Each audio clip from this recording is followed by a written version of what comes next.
Welcome to Make Your Wealth Work, a practical show for builders, entrepreneurs, and anyone who wants to think like one. I'm Jason K. Powers here with Joe Pantozzi.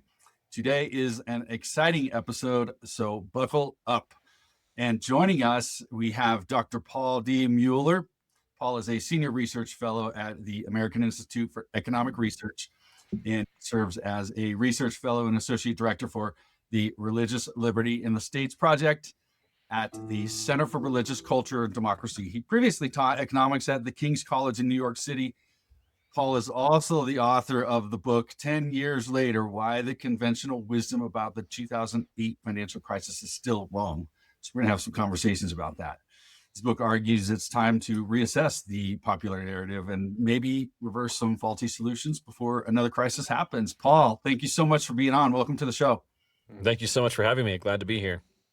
Yeah, it's fun. So I love talking to you and reading the writings you put out over the past few years. You know, we've met a while back and we'll talk about that, but I've really enjoyed, since my background is in the infinite banking concept and understanding Austrian economics a little bit, and we crossed paths specifically. I don't remember how, but I believe we got an introduction, and then your background in this has been fun to kind of talk a little bit about it and have you on previous webinars, you know, as we've run into certain financial crises over the past many years in this country. So it's fun.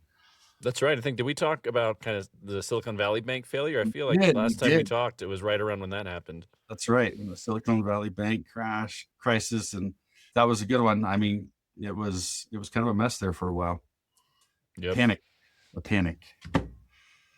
So let's talk about, let's go all the way back to 2008 and 2010. You know, you put out this book back then, kind of reassessing the conventional wisdom from 2008.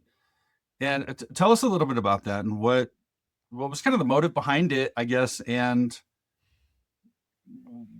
what is your opinion of that? How do you summarize that book in under an hour, you know? Yeah, exactly. Sure. Well, happy to talk about it. I was interested in the financial crisis because my dad works in finance. He's an investment manager. And it was a brutal year. I was just finishing up college at the time.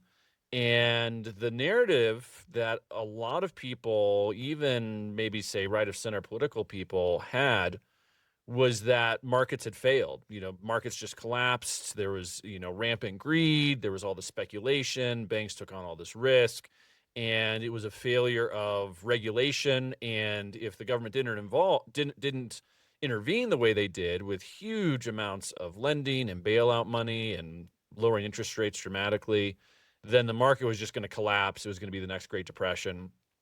And I was skeptical of that explanation, but I didn't know why. I knew I liked markets. I didn't believe that markets were just failing the way people said, but I didn't really know how to answer it. It was very complicated. I didn't know a ton of the financial ins and outs. And so I went to graduate school not long after that in economics. And during my time there, I was reading and thinking about what happened, how the crisis played out.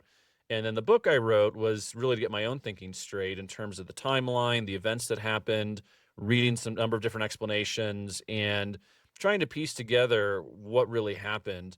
And, in hindsight, the 2008 financial crisis, I tend to think, is more important every year as we go forward. It was really a turning point, not just in financial markets, though it was, and we should talk about that, but I think it was a huge turning point socially and politically. I think it signaled the end of, the 90s era, early 2000s, where there was a lot of stability, a lot of growth, a lot of optimism, a lot of creativity.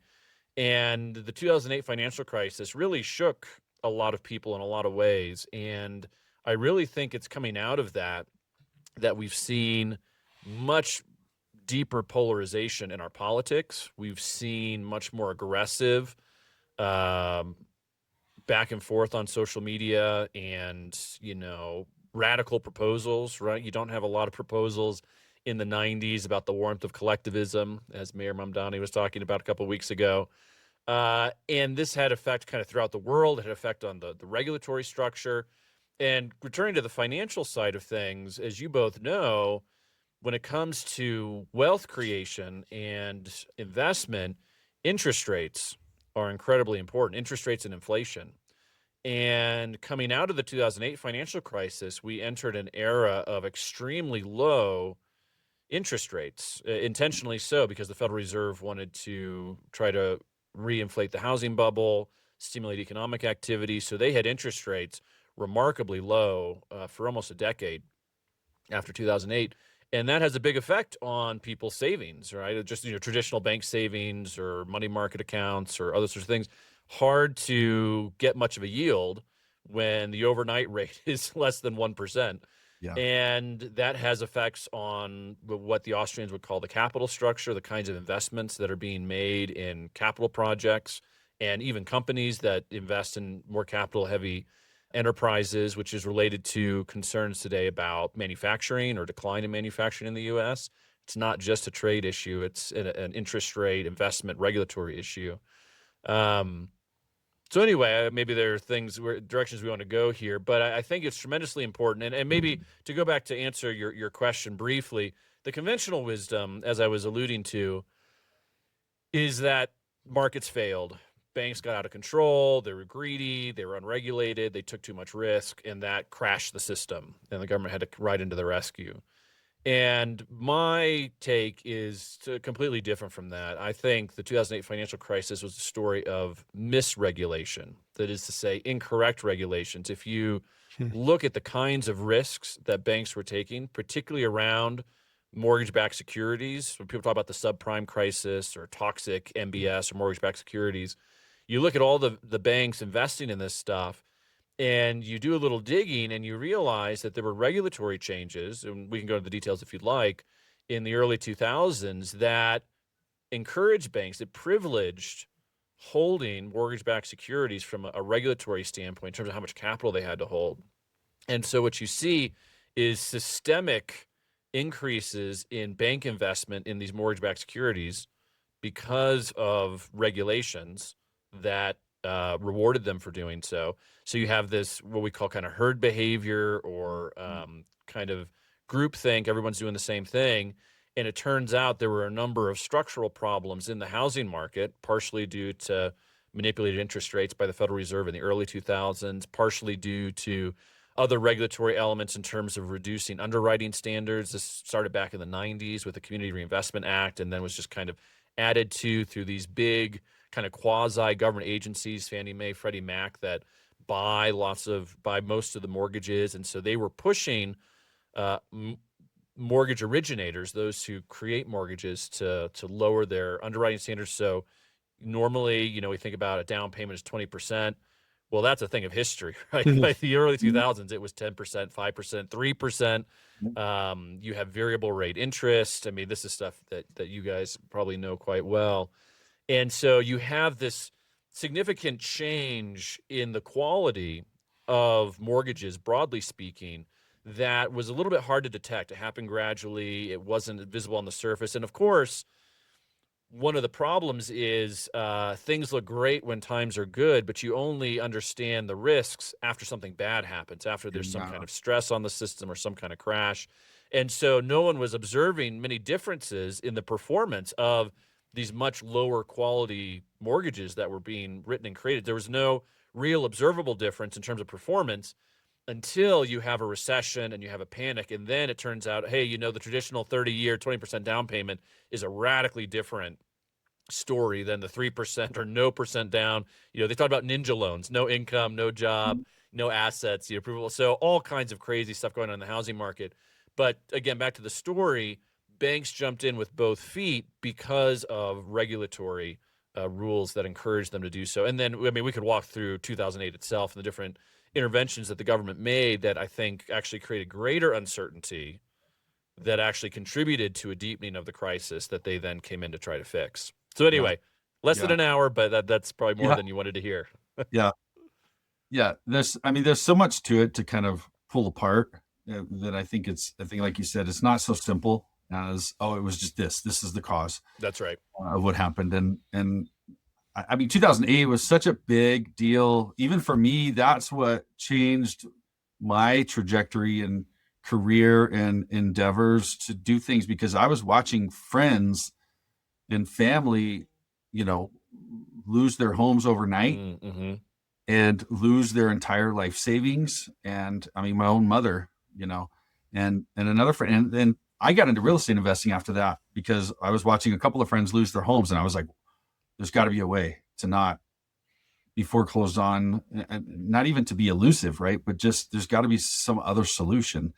And that's how I got into it. And then fast forward, I discovered, infinite banking through the process. And here we are, right? Some 18 years later, and trying to help people understand there is more than one way to do things, than the traditional financial format, and you got to That's right. understand, like you've talked about, you've got to understand what are the banks doing. It's helpful to understand what are the banks doing, how are they functioning, where is my money going, how much am I putting money into things that I can't control, like we've talked about in the past, and all these variables. And I think people lack that education, that understanding, and we just kind of, like the herd mentality, you called it, Mm-hmm.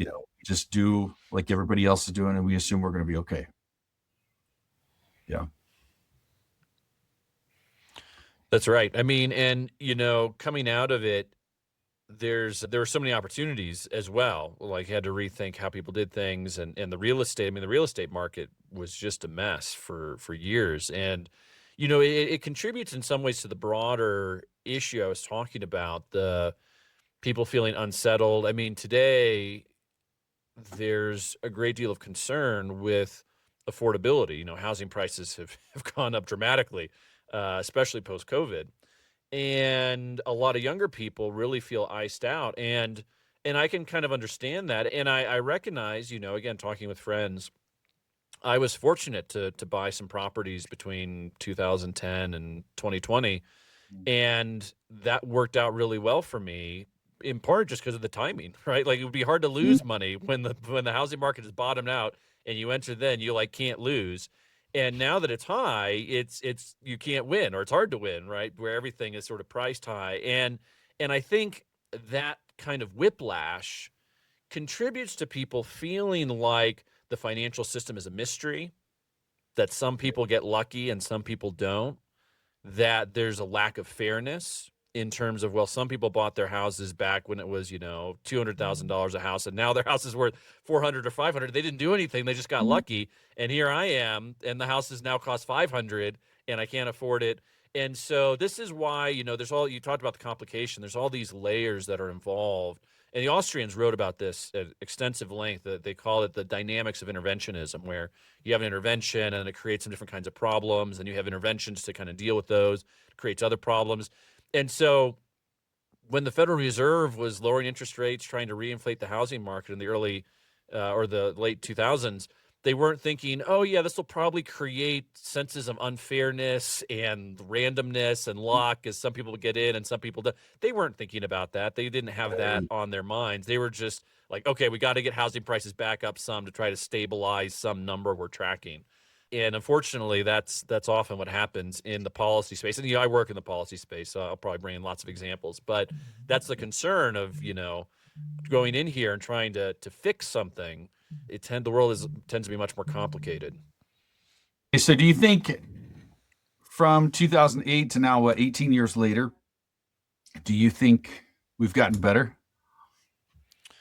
Well, yes, I think it's hard to quantify. I think one thing about 2008 and the crisis then was there was sort of this perfect storm where you have artificially low interest rates from the Federal Reserve in the early 2000s, boosting housing prices.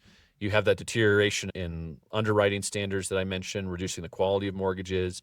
And then you have this regulatory shift that encouraged banks to jump in with both feet. And so you put all that together and you get this mess. I don't think we have like a perfect storm brewing right now. There are areas of concern. Commercial real estate debt is not in good shape and hasn't been for years. And Again, I don't know if it's going to result in a crisis, but there's challenges there. We chatted earlier, I think, about Silicon Valley Bank failing and their failure. I mean, it was a kind of a rudimentary failure Mhm. to manage risk where they had all of these positions that they didn't hedge or insure, if you will, that lost a lot of value when interest rates rose. And so they Mhm. lost tons of money when the Fed raised interest rates throughout 2022 into 2023. Mhm. So I don't see some kind of tidal wave of problems. Our bigger issues are really, I think, government spending and government debt, and they're more fiscal in nature. And the danger is probably more about whether we can really get inflation fully under control again or not. So I think that's more likely to be the risk than some kind of massive financial crisis. Right. So from a man in the street perspective, every man perspective, my clients' perspective, ordinary people, folks who aren't reading periodicals, scholarly journals, who aren't enrolled in PhD or masters or even college classes on finances, and what they're seeing from a distance is creating fear in their households. Hmm. So my role is kind of holding people's hands as they walk through uncertainty. As we say when we're dealing with markets, holding somebody's hair while they're throwing up over the side of the boat, uh, trying to have people calm down and say, this is not the end of the world. Right. You have to go to work on Monday and make a living and take care of your family. Rates are going to go up. Rates are going to go down. Um, I the first one of the first houses I bought in Las Vegas, the rate was 13%. And it Hmm. didn't bother me that much because it was $100,000 mortgage on my house. Mhm. So we always talk about the relationship between rate and volume, and people agonize about rates, but there's certain things that you could do. You could wait, Hmm. right? You could try to accelerate your mortgage. Um, you could put more down if that's possible. But at the end of the day, the rate is what the rate is. If the rates are sixes in mortgages today, you're either buying a house or you're not. Maybe you want to move farther away from the city. Uh, that's not easy. A lot of Hmm. people can't move farther away from their jobs. We're fortunate that we can work virtually, where 10 years ago, I never conceived that clients would want to work exclusively virtually until COVID proved that it was possible. So, so for me, it's dealing with people's fear and trying to reassure them. You still have the basics that you need to be successful in your life, or you have your family, you have health, you have a job, you have uh, you have continuity, you have excellence at what you do, you have a work ethic. So let's make sure that we don't overspend. Let's not get into toxic debt. As attractive as the initial rates might be, I mean, half of the time I'm talking with people about looking at their balance sheet and saying, we have to get some of this debt down. Well, yeah, but I have to max out my 401k. Wait a minute. Time out. There's lack of balance here. So um, Yeah. perhaps you could talk about the fear that comes from watching too many headlines, and No, how we could kind of talk people off the ledge. no, that's right. I remember there's a New York Times bestseller, an interesting guy named Nassim Taleb who wrote a couple books about risk. And one of the things he said that really stuck with me, and unfortunately, I can't really follow the advice given my current job, but he said, reading the newspaper every day actually doesn't help you understand the long-term trends well. It actually gets you really caught up in the day-to-day churn and lose sight of the big picture. And I think social media is very much like that too, right? Is what is the outrage today? What's the emergency today? What's the disaster? It is good advice to focus on the things that you know and are around you and are tangible, as opposed to hypotheticals and, what's going on in markets day to day.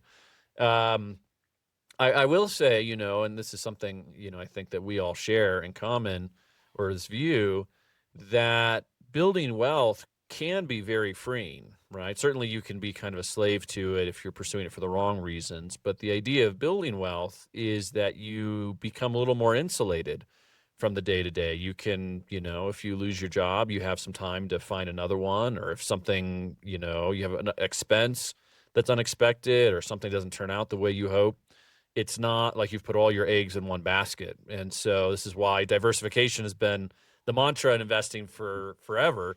And I think it's still true today. And, someone I've read that part of why I bought the place where I live now, it's actually a bed and breakfast up in the mountains that I live at and run. And I read Robert Kiyosaki, the author of Rich Dad, Poor Dad, and he had another book about retire young, retire rich. And what he does in that second book that I think is so helpful is he explains the importance of courage and creativity and changing the way that you think about wealth. That most people feel trapped because of the way they think rather than because they're actually trapped, right? Where they don't consider certain things to be possible. They don't consider, well, that's what rich people do. I couldn't do that. Like, I couldn't go. I'll give you an example of like how this played out to me. I remember reading the book and Kiyosaki said, yeah, borrowing money from banks to buy houses is kind of a pain and hard. It can be hard. You have to qualify, You really should borrow money from the person selling the property. Like lots of people who sell properties are willing to finance it, depending on their situation. I'm like, I've never heard of that. That's crazy. And then later this summer, I bought this place that was financed by the seller. And he was right. I mean, we put together our own note, didn't have to go through a bank. The bank would never have lent me money for this place because I had the cash, I had a job, but I bought a house in New Jersey earlier that year. They would not have let me buy an investment property in another state. They would have been like, there's no way you qualify. But the guy I was talking with, he was just like, yeah, I want to sell it. And, you've got the money for the down payment. And, we talked some and set up the terms. So anyway, so I didn't even think it was possible. I read this. I'm like, that doesn't happen. And then it happened. And so, Kiyosaki just talks about the importance of being open to trying things, to learning how things, and something I've talked with folks about that, again, I think you'll both appreciate is that people look at wealth as being mysterious. Some people get lucky and some people don't. And some people have the high paying job and others don't. But really, wealth is kind of like a language, and in the United States, understanding the rules of the game, right? What's a 1031 exchange? What are my tax liabilities? How do I think about deferring taxes? How do I think about tax-advantaged vehicles? It sounds very foreign to most people, but actually, if you spend some time studying and thinking about it, there are many ways to build wealth. But you need to understand how it works, the pitfalls, what how you can waste it or make poor choices, and just understand how the tax system is set up in such a way that some activity is far more profitable and beneficial than other activity. So anyway, so I kind of tell people that too, that it's not just a trick or luck. Like there's a logic to it. There's rules to it. And a big part of what we need to do is be open, creative, and willing to, take some risk and make some effort, maybe start small, but there's a lot that can be done. Even today, even in a world that a lot of people feel is, unfair, the deck stacked against them, still tons of ways to succeed in this country. Mm-hmm. And I think it's a willingness to think outside the typical box, maybe. I mean, I love how you put it where wealth building is like a language, it's like learning the rules around it. It's not, I don't think a millionaire was ever made just sticking it in a savings account. Really. I mean, like they're doing something with the money besides just shoving it under the mattress and I'm going to accumulate my millionaire status. It's typically not how it works.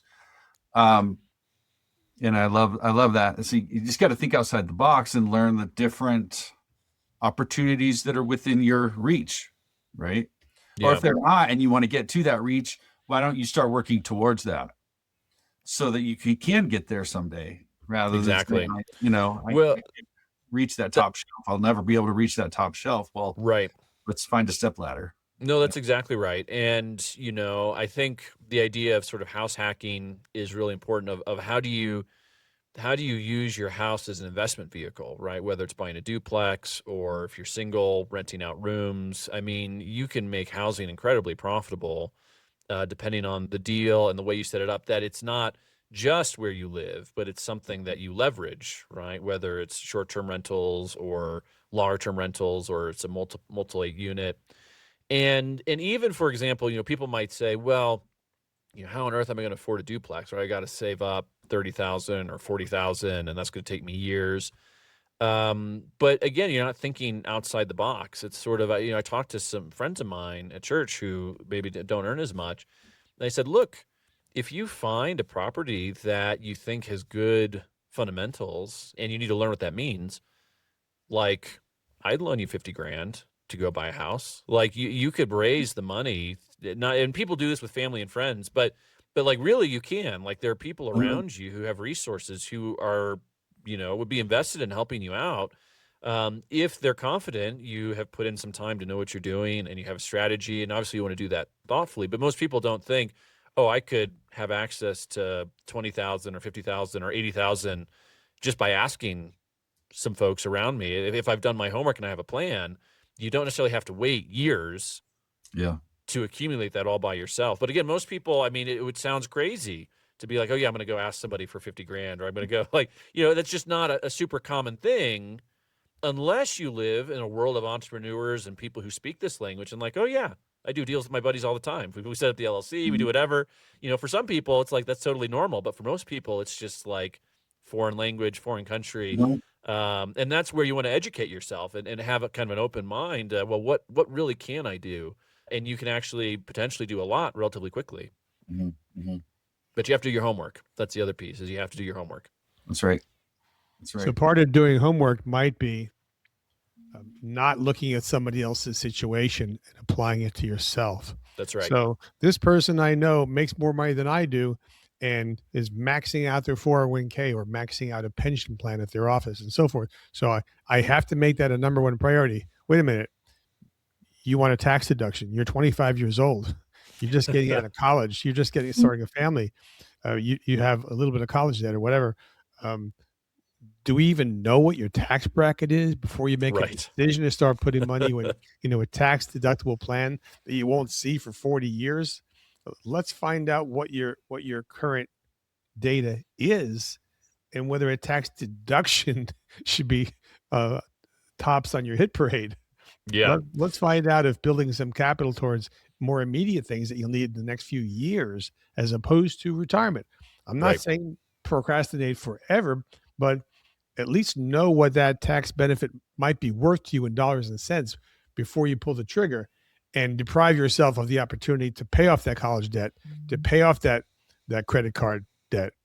Let's look at the priorities and the balance that you need to create in your own home, your own family. Yeah, that's a great point. I mean, it's hard to do in this day and age where it's really important not to try to live somebody else's life. Mhm. And that's what I think a lot of people are drawn to. And social media kind of fuels that, but it's always been there. But you're absolutely right. Just because your friend made a bunch of money at one point trading on Robinhood doesn't mean you should jump on and start trading on Robinhood, right? Or buying Bitcoin or whatever. I mean, again, those could be good investments, but you got to do your homework and you got to figure out your situation. And I mean, I'm sure that you talk with your clients about this all the time. I mean, the other piece is you just got to be patient. And I find for myself, again, I run in circles with entrepreneurs and friends who've done very well, and I find patience, even for me, can be a challenge of like, well, Sure. how do I do more this month, right? How do I Right. increase my net worth Right. over this next 6 month period, right? How do I Mhm. how do I move to it? And it's sort of like, that's not really how it works. Like, you gotta be patient, let your plans work, have discipline, and think in terms of years or maybe even decades, right? As Mhm. opposed to days or weeks or months. And again, we live in this cycle with when there is a lot of frothiness, a lot of money, and you hear the get rich quick. And some people do, right? They get lucky and so forth. It's easy to be like, okay, if I'm not a millionaire by the end of the year, I'm failing. It's like that's not really how this works. You've got to think through where you're at and where you're trying to get to and what's available to you, and have a plan that involves discipline and patience. Yeah. Well, and the term we would use is think long range, right? Which comes Right. out of Nelson Nash's Becoming Your Own Banker book, where it's one of the 5 rules of IBC is this think long range. We don't do a lot of big deal things on a quick get rich quick kind of this perspective, that those are dreams and those are the lucky and these kinds of things. But you really need to think long range in any type of vehicle you're using to build wealth, right? I mean, rentals, I talk to real estate investors all the time, and we talk about you're not going to get rich off of one rental. You're just not. Now, the longer you have it, the more you can generate from it, usually. And so you got to think long range. You got to have it for a really long time so you can pay that down and make the spread, or you're going to buy multiple. Mm-hmm. Think long range, start stacking what you're doing. And then we talk about that in the infinite banking space, right? When you start understanding the infinite banking concept and how to utilize this properly structured whole life insurance policies, some people look at it strictly like an investment vehicle. And they're going, oh, this has a low rate of return. I'm not making any money in the first couple of years. And I'm like, well, hold on. Lots to clarify here. But that's the thing, right? It's this, I want more now anyway. Right. And we got to think long range. Yeah. Well, and it's easy to think that way in terms of, it's easy to worry that you're doing something wrong. And this is why, I mean, so another point, again, I take this from Kiyosaki, but I think he's absolutely right here, is another part of building wealth and learning to achieve financial independence is really about finding people you can trust who know things you don't know, whether that's, accountant, investment advisor, life insurance. And, when you start out, you don't need a big team, but over time you want to develop a team for people to kind of reassure you. Yeah, no, this makes sense. Like, just be patient. It's working, and that, I don't know, hand holding might be a little bit pejorative, but sometimes we all need a little hand holding, right? We have those moments of doubt where, like, wait a second, what did the market do today? Or like, where are things at? And it's always helpful to have people who've been there or who are kind of know what's going on to kind of say, no, like, this is all right. It's just it's a little speed bump, but like, you've diversified, you've got these structures, use your plan, keep working it. Yeah. You mentioned the word patience. And I often find that people who are way younger tend to be impatient. Mm-hmm. But I also find that people who are older, people in my generation, when they decide that they haven't hit the numbers that they expected to hit, that they feel like they're behind the times, behind their goal, now they become impatient. And now they say, I better make a big score so I can make up for lost time. Dial up the risk. It's almost never a good idea, because now you're going to start doing something that's not your comfort level. Well, I better start investing in real estate. Well, I better start investing in X. But is that something that's comfortable for you? No, but look at the numbers. Somebody else did it. Now you have to stay in your lane, stay in your comfort zone, do what's comfortable for you. I mean, if you're running, you don't know that you're running out of time, first of all. Mm-hmm. So you don't want to give up the good habits that you've developed over a lifetime just because you think that the number is not necessarily where it should be. So, right. Yeah, and I was, what was I going to say? Something you were talking about. The, here's what I was going to say. In terms of pursuing wealth and financial independence, it's important to, keep in mind the good habits that you're mentioning, but also the end goal. And the end goal, I think, in part, is peace of mind. So you talk about comfort level, right? And it's sort of, I mean, I think about this, I worked on, like, had investment properties and many late nights doing crazy stuff, getting ready for renters or fixing things, and I've kind of moved past that phase in my life where now it's like, let me talk about investments that don't require me getting up at 3 a.m. or taking random calls or dreading turning my phone on. and finding out there's some problem. And that's a big part. Like, it's important. And there's a season where you do that and you're like, okay, I got to go fix this plumbing issue, or I've got to go do whatever. But part of what you want to learn over time is, okay, maybe I can trade off a little bit of, okay, I'm not quite maybe at this number that I want. However, man, I'm in a good place, or like I've come a long way, and I'm not having to, worry and go out and have all of this doubt and concern. I was telling Jason earlier, I have been trading options some over the past couple of years, kind of as a hobby and for fun. And it has been fun. I've learned a lot. I've ended up making money as opposed to losing money, but man, it has added some stress to my life. In terms of things going up and down. I'm like, wait a second, no, what do I do? Did I make a bad decision? Do I stick with my strategy? And so you just got to be thoughtful about what you're going for, and that peace of mind is, I think, important to have on that priority list. Know where you want to go. Right. Then, yeah, that's right. That's right. So, Paul, when you and I first met, it was in the context of the infinite banking concept. And tell me a little bit about what, maybe for the listener, what was it that attracted you to IBC, and why do you think that is a good way to turbocharge what you're currently doing? Yeah. Well, I think, there's a couple angles to it. One is life insurance is an important thing in general, especially if you have a wife or children to provide for. It's something that should be part of anyone's financial plan. Yeah. And you can get very cheap life insurance if you're young and healthy. If you do term, that is to say, you basically, there's a clock on your life insurance policy. It's 5 years, 10 years, whatever. And you pay your premiums each month, and there's some kind of benefit if you happen to die. But then when the clock runs out at the end of that 5 or 10 year policy, the policy goes away, and you need to get a new policy if you want to do that. And as you get older, the policies get more expensive because you're less healthy and have less time to live. And all the premiums you've paid have just been paid, right? They're just gone. Kind of like when you pay rent on your apartment, you rent an apartment for years and it's providing you a service, but then you move and all those rental payments are gone. Yeah. Versus when you own a house, part of the payments that you're making, you're probably paying more than if you're renting an apartment. But part of what you're paying is you're paying interest on the loan, but you're also paying principal, and you're accumulating something that has value and that you'll hold on to over time that accumulates. And the whole life insurance policy is kind of like that, where what you're doing is you're buying life insurance. It's not as cheap as term, but that's because it stays with you even when you stop paying, even when things change. You're actually accumulating this life insurance benefit.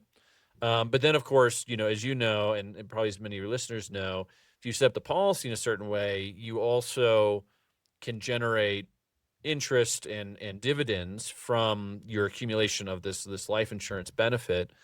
And what attracted me about it, to go back to your question, is I like having somewhere to park my money that is working for me, but I have easy access to it. And the stock market is great for long-term stuff and even for medium-term stuff, but there's risks and there's timing issues and there's tax implications when you're going to sell to pull things out. So it's a great place to invest for sure, and everyone should invest there.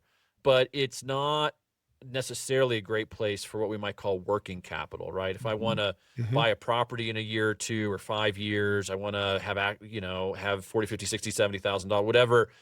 The stock market is not the best place necessarily to put that money because it can fluctuate a lot year to year. And over time, it's great, but it's not good for the working capital. Bank account, savings account, right? Not good. Interest rate generally is very low. Money market accounts, again, are a little bit better, but again, not great. And so what interested me about the kind of this whole life policy is that you're buying something tangible in terms of this benefit that should be a part of your plan anyway. You have access to it in terms of being able to take out loans against what you've accumulated and put in at the drop of a hat for kind of whatever you need. And then it it snowballs over time, or it compounds over time. And so it made a lot of sense for me to kind of put this in my portfolio, because I had properties, I'm working, I have income, I'm investing in different places, but I have cash. What do I do with it? And I'm already thinking, I want to have life insurance. And so those things kind of came together to say, this is a great thing to add to my portfolio. It's a lot more stable than the stock market. Rate of return might be slightly lower in the long run. Kind of depends. We'll see. Depends what the market does, but maybe slightly lower rate, but still better than a bank account or a savings account or money market. Or, it's the highest rate or highest return you can get for stability, I think, that I've seen. And then it's great from like a working capital. I want to kind of build my capacity to borrow from myself. And again, this goes to the infinite banking concept, right? You can borrow from the bank and pay 4, 5, 6, 7%. Or if you can kind of accumulate that capital yourself, then you borrow from yourself, and instead of paying 4, 5, 6% to the bank, you're basically saving that, right? You're paying yourself that as you pay it back. And so it is being your own banker in this regard, and it can save you tens or hundreds of thousands of dollars over the years, depending on how much you borrow and when you pay it back. So that's why I got involved in it. It was a great thing to add to the portfolio of, real estate and long-term stock market investment for retirement, and, a couple other things that I do.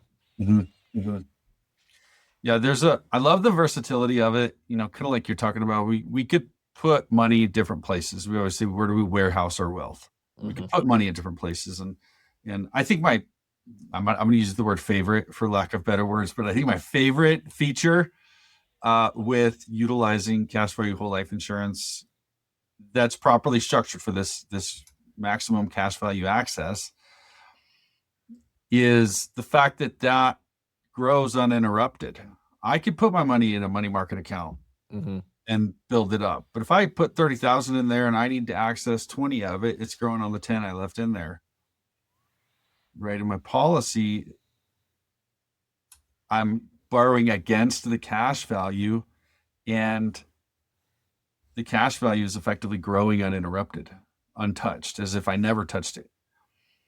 And there's just not another vehicle out there like that. It'll do that for you. Yeah. I mean, would you say that it grows uninterrupted minus the 4% or whatever you pay on the policy loan, or not even that? Well, actually, you're using your cash values as collateral. So your cash doesn't leave your policy.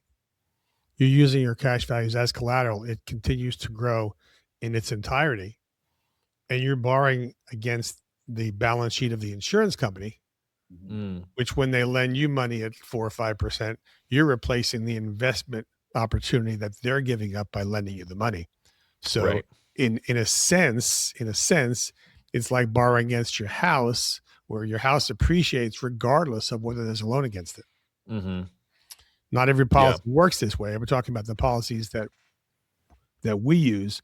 Maybe some of the older policies, maybe some of the other companies, I can't speak for them, but that's the way it works. Yeah, so that makes sense.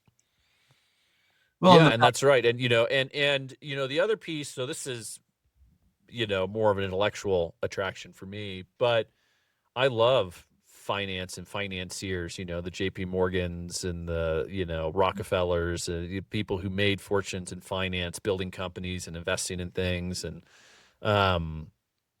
And so I read about that, and I love the idea of being your own banker, of like the idea of funding your bank. And the reason why you have lower returns in the first several years, and it looks expensive and it doesn't look that attractive, is because it's your startup costs, right? You've got to capitalize, Nelson talks about this, and you guys have talked about it.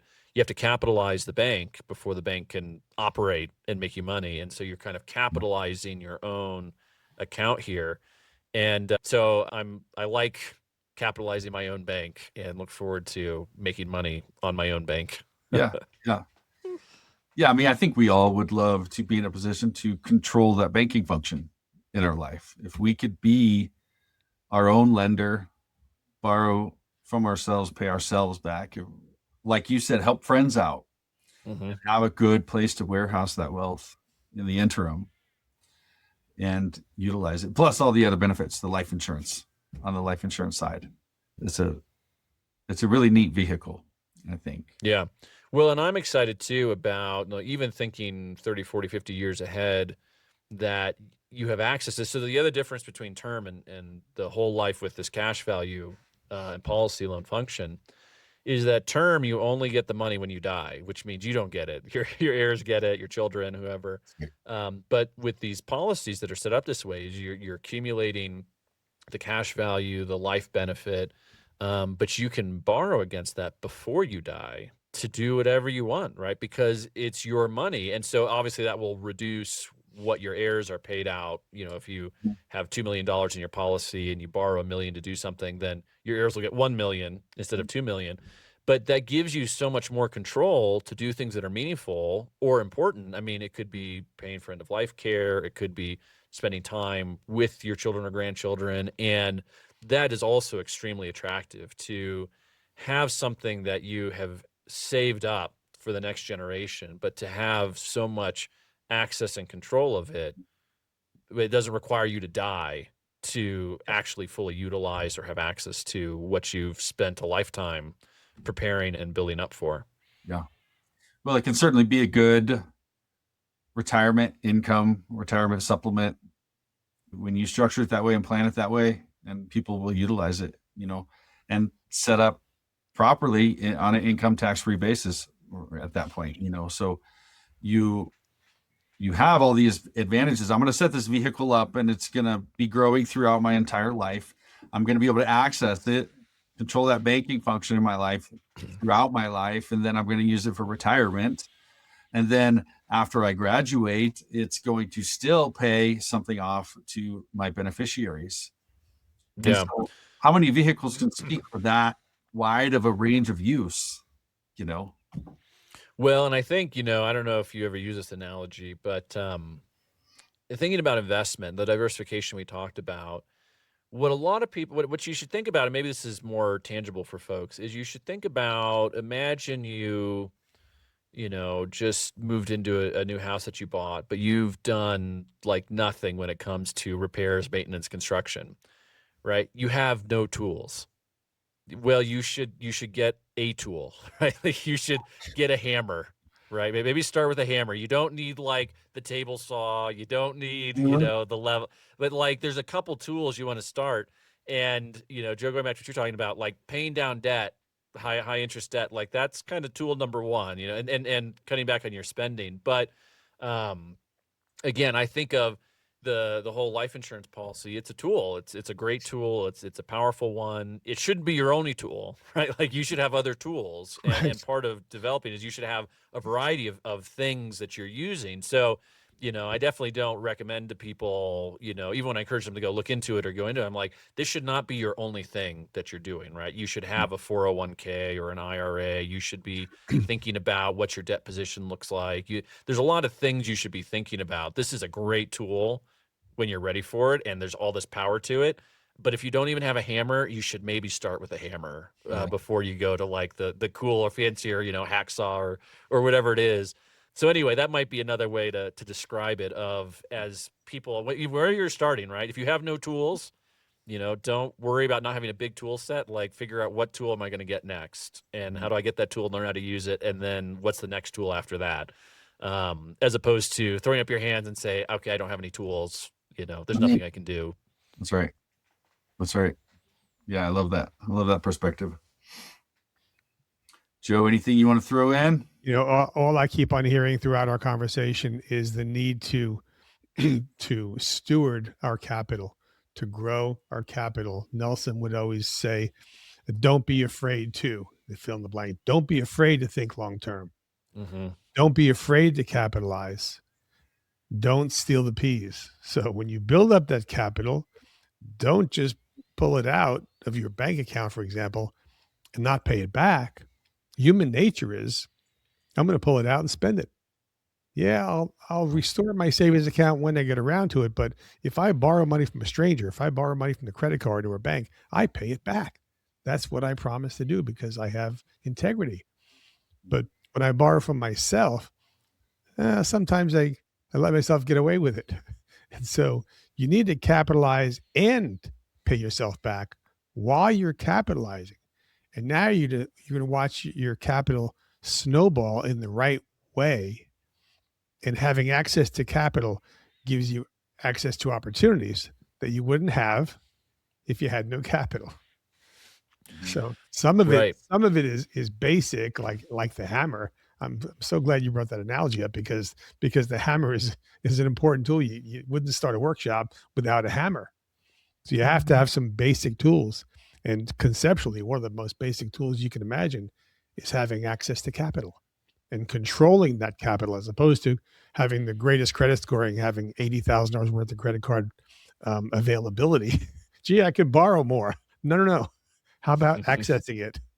So controlling the Well, and just to build on that, I mean, again, what I really value about it, and kind of knew this would happen, but really feeling it now, is the freedom that comes and interacting with a lot of different people. I'm not in a wealthy neighborhood or, going to the country club. I rub shoulders with a lot of people in a lot of situations. And, money will run your life, or debt will run your life if you're not thoughtful about it. And all of a sudden you're constrained, and then you have to make poor decisions where, you know, you should get an oil change on your car. Well, I don't have any money, so I'm not going to change the oil. It's like, well, that's going to work out really badly over time. Like, you need to have enough money to change the oil. Like, you need to. There's these constraints that people feel, and some of them are just in their heads, and some of them are very real, that lead you to very suboptimal places. And so it's important to have that working capital, to have savings, to think about budget, to have this freedom so that you're not just a victim or constrained where it's like, oh my gosh, I have to borrow money because this medical thing happened and I have nowhere to go and I just have to put it on my credit card or whatever. So it's important from a freedom standpoint. And then there's all kinds of benefits that come to being able to plan long term, as opposed to, okay, I just need to figure out tomorrow. So that's a part of it. And I think what you said too about, again, good habits is a great way to put it. Something I talk with people about a little bit is the idea of lifestyle inflation.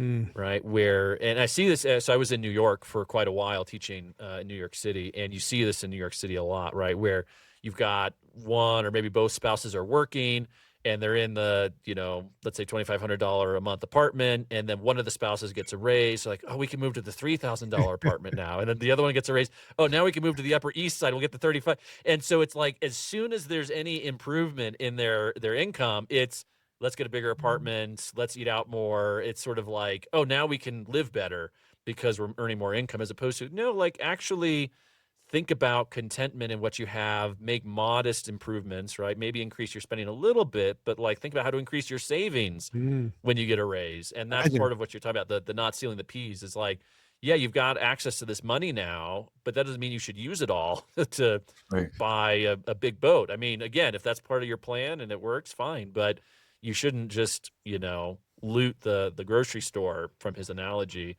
because it's there or because you own it. That's right.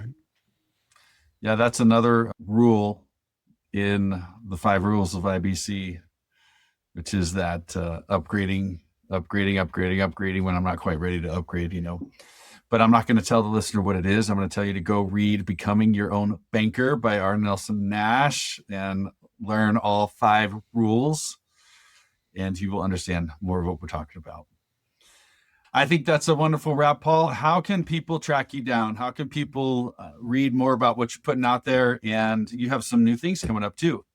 Sure. Yeah. Well, Joe was talking at one point about kind of the everyman. And it's funny you should bring that up, because the organization I work for is about speaking to the everyman and the everywoman.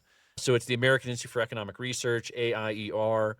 We're based out of Great Barrington, but we write a lot on what's going on in the economy, what's going on in the political world, nuclear power, trade, interest rates.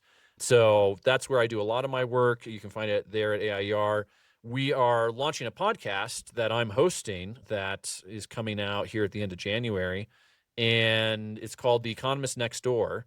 And it's conversations much like this. It's a little more policy focused, but it's meant to be very conversational and accessible for people to hear about what is monetary policy and like how does it affect my life and what I do, mortgages, how does it relate to the financial crisis, or what's going on in I'm actually gonna have a conversation even today about a podcast, a little insider baseball kind of politics, but thinking through the philosophy of freedom. And there's been this tension historically of like, is freedom more important or is virtue more important? How much do I rely on reason to direct my life? And how much do I rely on tradition and custom to direct my life? And there's some deep tensions here that philosophers have wrestled with a long time. So I'm going to talk with some of my former professors about this. But anyway, the point is that this podcast is going to be out. It's meant for people just listening in who want to understand a little bit what is going on with tariffs. Like I hear a lot of different things about tariffs. Is it good for me? Is it bad for me? Is it helping manufacturing come back? What's going on in the Medicaid world? I know there's this big, beautiful bill, and I think they were cutting Medicaid spending, but like, why were they doing that? And what implications does that have? So it's meant to be very kind of tangible issues that people maybe have heard of, but just don't know that much about, and just having conversations like this to kind of unpack it. I come from a little more academic background, so I can read the statistics. I don't like doing them. I much prefer just having a conversation. Why does this matter? What does this look like? What's going on here?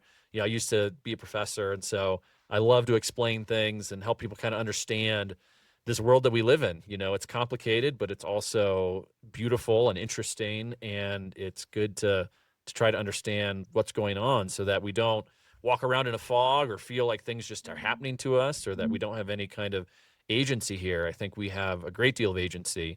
And again, understanding how things work is a part of that. So sorry, I'm going on another monologue here, Great. but you can find my work there at AIER, The Economist Next Door. I do have a Substack, Paul D. Mueller, if you look that up there, and it's intermittent, usually book reviews and things I'm thinking about.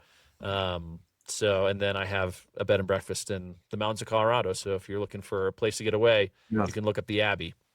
Get up to the Abbey at high altitude. I love That's it. right. Very high altitude. So I need to get up there myself. This is good. I enjoyed this, and I'm so glad that you were on with us today. Yeah, it's been fun. Thanks for having me. Yep. All right. This is Make Your Wealth Work. Again, a big thank you to Dr. Paul D. Mueller for the conversation.